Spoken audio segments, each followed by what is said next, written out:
everybody, and welcome to Wren's Knittery Podcast Corner. My goodness, that's a mouthful.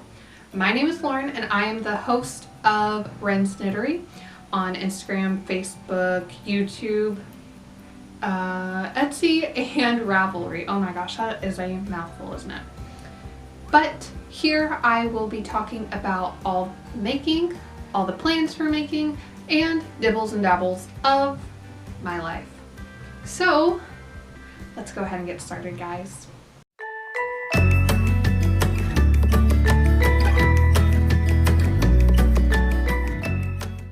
I first wanted to talk about some of my finished objects that have been kind of important recently.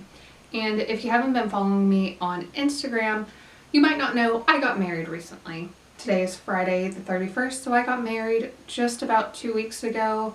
My gosh, it's been a whirlwind. I've kind of blacked out the past couple of weeks. Anyways, so I made myself a wedding shawl. Before I go on, I would like to apologize for the sound quality. If you hear construction noises in the background, they're trying to replace our sidewalk. I technically did not finish this wedding shawl this month. I finished it in June. I had made one, I finished it, and I tore it out and remade it. But here is my final version of my wedding shawl. It is the Tahoe shawl designed by Nazine S. Ford on Ravelry, and this is a paid pattern. But it turned out so beautiful. I used just about 500 beads on it, give or take some, and I cannot be more proud. Yes, I got married in July, and I wore a baby alpaca shawl while I did it. Here are some pictures if I can figure out how to insert them, but yes, here they are. And so this wedding shawl has been absolutely lovely. I don't know if you can see the beautiful detail. It really pushed me as a knitter, and I enjoyed it. I was trying to time how long it took me to finish this shawl. I think I was doing it by the Harry Potter books. I thought I could get through the whole series of knitting this shawl while listening to the Harry Potter books. And I was slightly rushing it because I restarted it with 38 days to the wedding. But I got all the way, I think I finished this shawl like either close to the end of the 6th book or at the beginning of the 7th. I can't remember which, but I knit and listened to the book, and that was the only time I was listening to those books. And if that doesn't tell you how long it is, go listen to that whole series on Audible. Yeah, not a partner, just a big giant fan of Audible. But that is my first finished object, and my plans for it are to kind of frame it and hang it up somewhere in our house where I can appreciate it, and somewhere where I have easy access to. If we have another wedding, I can wear the shawl there. If I have a special occasion, I can wear the shawl there. Special occasion shawl. Now there is a train. This city is hopping. Not. The second object, finished object that I wanted to share with you guys also has something to do with the wedding, and it was the wedding gift that I gave Sam the day of our wedding. And I had posted a vlog of me going to get the yarn and beginning the knitting of it. And if you know me as a knitter or a sock pattern designer, I don't really enjoy doing cuff down socks. They're not my thing. I couldn't get the hang of them when I first started knitting, but I found this design, which is Simon's Socks by the Kitchen Sink Shop, and I fell in love with it. And it has this really pretty, beautiful, cable-esque, I don't know if you guys can see that, pattern on it. And oh my goodness, it just turned out so wonderful. And I used Hobby Lobby's Yarn Bee Spiness yarn, and I bought way too much of it, but I got the socks done on the day before our wedding. I think we were leaving to go to the location of the wedding that morning, and I had finished them and wrapped them up. I'm not a procrastinator, I swear. but the pattern is absolutely beautiful, and I did it on double pointed needles the entire time. And I usually knit socks on the 9-inch, I believe, 9-inch circulars. So this really pushed me as a knitter, I feel like. Also pushed my patience, not gonna lie. But this is a beautiful pattern. I highly recommend the kitchen sink shop patterns. Very easy to follow, very beautiful layout. Oh my gosh, I loved it so very much. That was these, and he really liked it.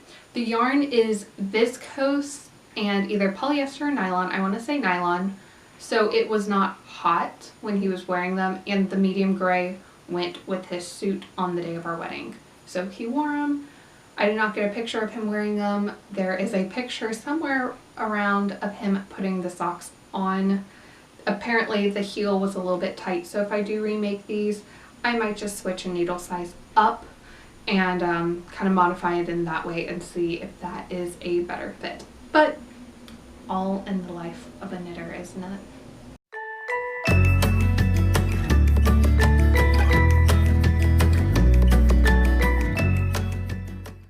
So the first WIP, or if you're not familiar with that term, work in progress, I have decided to very selfishly make something very small for myself, which is the Hermione's Everyday Socks by Erica Luter. I believe that's how you say her name. And the pattern is free on Ravelry, I believe.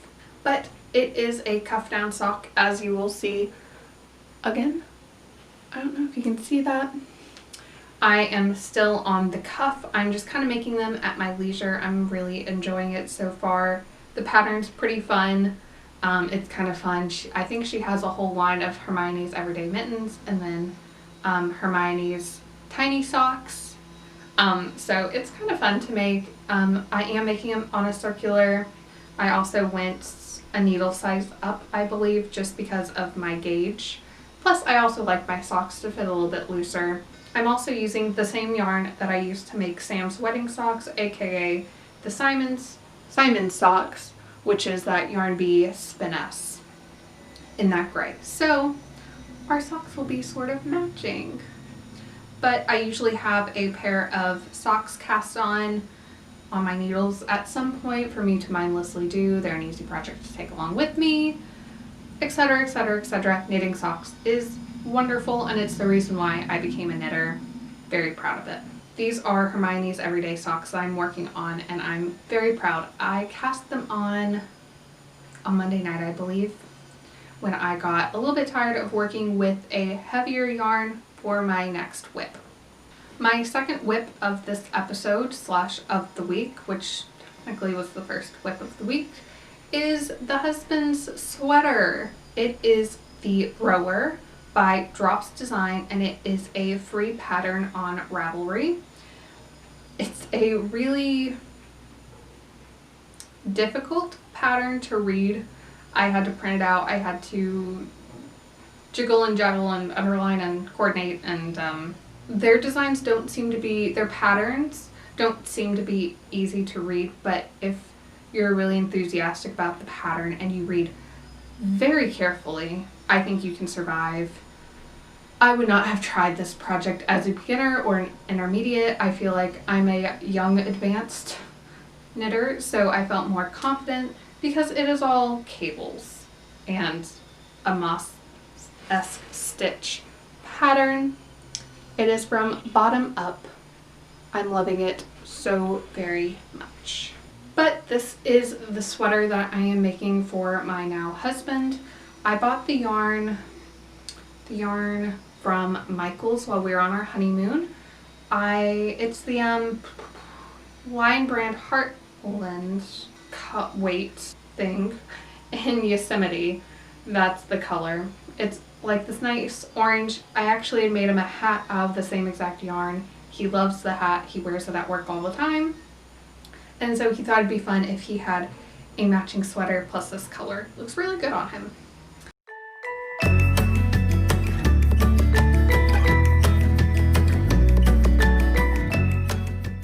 The next next segment of this podcast is plans for making. And so if you don't know already, I am a knitwear pattern designer. I usually have designed socks in the past. I've designed a cowl, and I'm working on a little book of socks and one shawl, but that's been kind of put on the back burner since wedding. So finally, I have calmed down a little bit, and I have been able to kind of refocus on making. And Nanette, I believe I'm saying her name right, from A Busy Life yarn shop, she is an indie dyer, contacted me recently and asked if I'd want to do a collaboration with her August collection, which I believe is her shop anniversaries collection, of mini skeins. So I believe there will be 10 mini skeins in it, and I am making a shawl pattern to go with those yarns. And so I will be fading the colors throughout the pattern, and I couldn't be more excited. Like, honestly, I'm so excited. Anyways, one of the tricks that I wish somebody had told me from their experience of designing patterns is it's okay to use books as a reference point when designing. It's okay. At least I feel like it's okay. And so one of the books, since I'm not a very experienced shawl pattern designer, one of the books that's really helped me is Modular Knitting by Melissa Liebman. And I got this book from my local library. Please go support your local libraries at this time, but with a mask on. And I love this book so much because it shows you basically the recipe for making a shawl.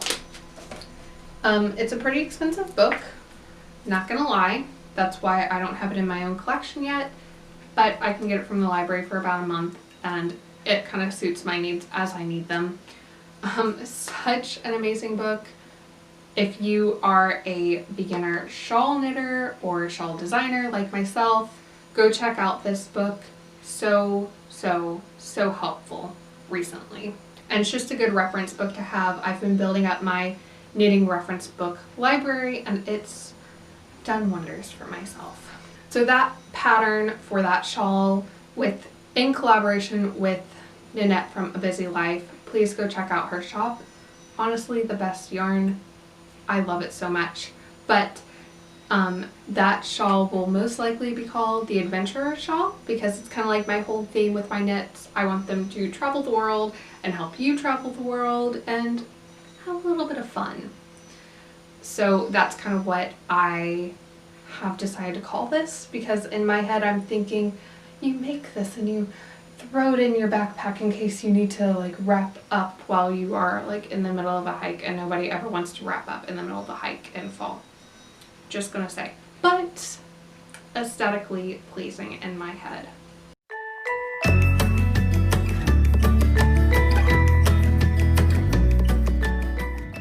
Okay, so I thought this would be kind of a fun segment. I don't know if it's going to continue throughout the podcast. No idea. But I put out on my Instagram stories a question sticker. Is that what you call them? Stickers? Where my followers or people can ask me questions to answer on the podcast here. So I got a couple of questions. I'm going to pull up my handy dandy notebook with them, and so I will put them out like Wednesday morning. So you have ample time, or you can put them in the comments below and just say this is for the Q&As, and I will answer it in the next video if I can.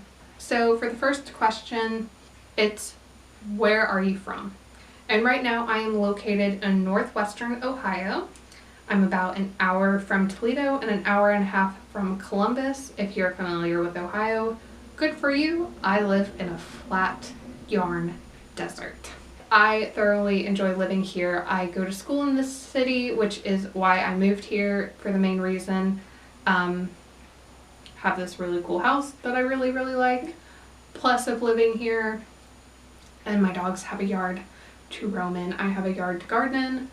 This is where I'm from. I'm originally from southern Indiana, and then I moved up north, and here I am. I love the snowy weather. I'd rather be cold and wear my knits rather than hot and want to I don't know, cry on a sidewalk.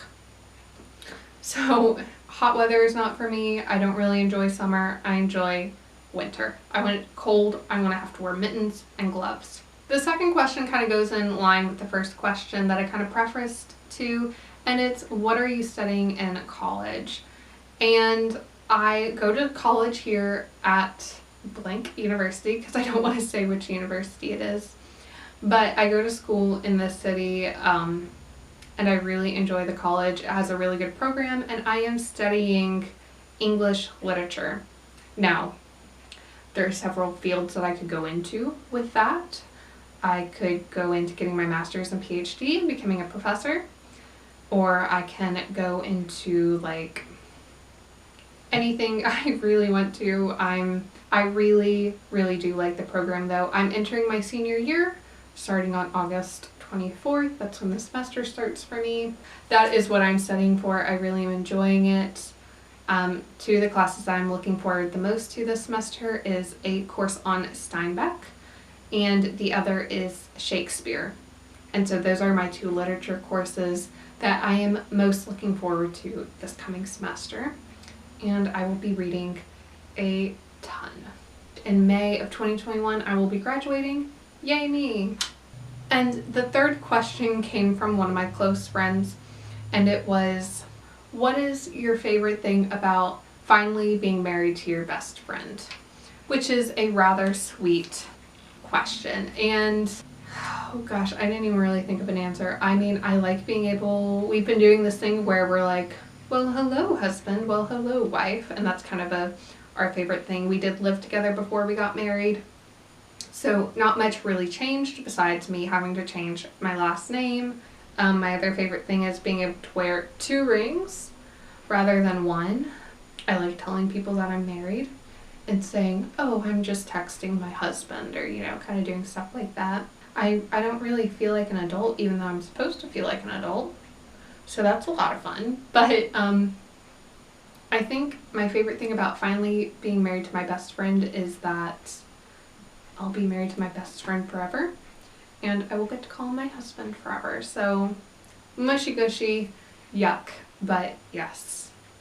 Hopefully that answered your questions for this segment, and let's go on and move on to the next section. I don't know why I did that.